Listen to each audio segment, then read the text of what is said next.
De nouvelles frappes russes en Ukraine ont fait au moins 6 morts à Kharkiv et Kherson.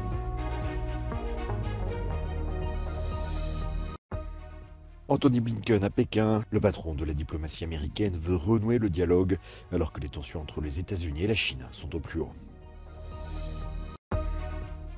Nouvelle journée de manifestation en Serbie contre le gouvernement d'Aleksandar Vučić, un mois et demi après les 2 tueries qui ont endeuillé le pays. Le calme est revenu en Savoie au lendemain de la manifestation contre le projet ferroviaire Lyon-Turin qui a fait une 50aine de blessés côté manifestants. La guerre se poursuit en Ukraine avec des frappes russes qui ont tué au moins 6 personnes au cours des dernières 24 heures selon les autorités locales. 4 personnes ont été tuées par un missile anti-char russe qui a visé un véhicule dans la zone de Kharkiv selon le gouverneur de la région.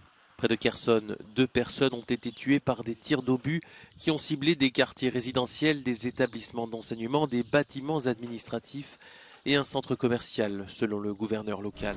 En parallèle, Kiev poursuit sa contre-offensive dans le but de reconquérir ces territoires occupés par la Russie, avec quelques timides avancées. Les forces ukrainiennes ont annoncé avoir détruit un dépôt de munitions important près de la ville portuaire de Henichesk, occupée par la Russie dans la région méridionale de Kherson.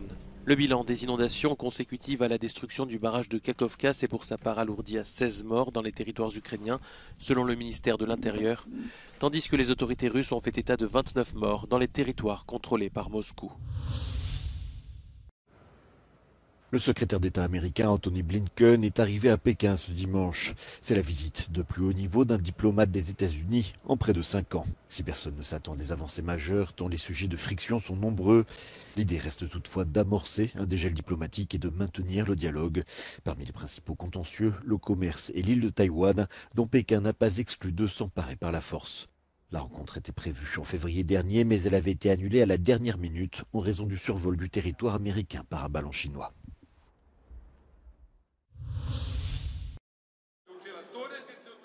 Des dizaines de milliers de manifestants ont défilé dans les rues de Belgrade et des principales villes de Serbie ce samedi.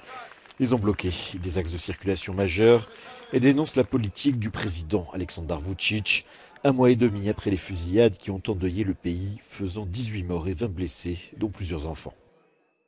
Serbian people went to the streets for the 7th time with the same demands.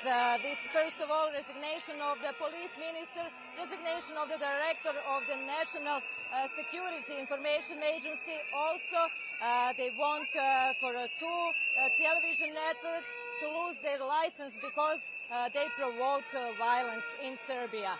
This time, except of the capital city, except of the Belgrade, we have protests Serbia against violence also in the other cities like Novi Sad, Niš and Kragujevac. For Euronews, Maja Popović from Belgrade.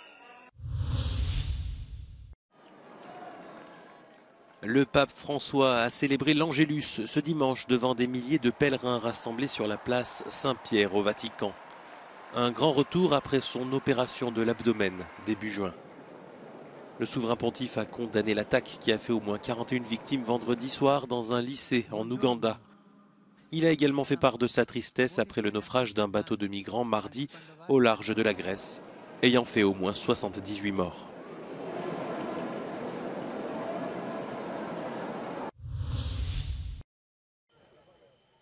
Le calme est revenu en Savoie au lendemain de la manifestation contre le projet ferroviaire Lyon-Turin. Samedi, près de 4000 personnes se sont d'abord rassemblées pacifiquement en Maurienne, 3000 selon les autorités. Mais peu après, des échauffourées ont opposé les forces de l'ordre à des groupes d'activistes déterminés. Des manifestants sont également parvenus à occuper brièvement l'autoroute A43. Bilan de ces affrontements violents, 12 gendarmes blessés et une 50aine côté manifestants. 96 ressortissants étrangers ont par ailleurs été refoulés. Le projet ferroviaire contesté prévoit le percement d'un tunnel de 57 km pour le fret et le transport de passagers entre Lyon et Turin. Un projet dont l'impact écologique est dénoncé depuis des décennies par ses opposants. Coût de cette infrastructure, quelques 26 milliards d'euros.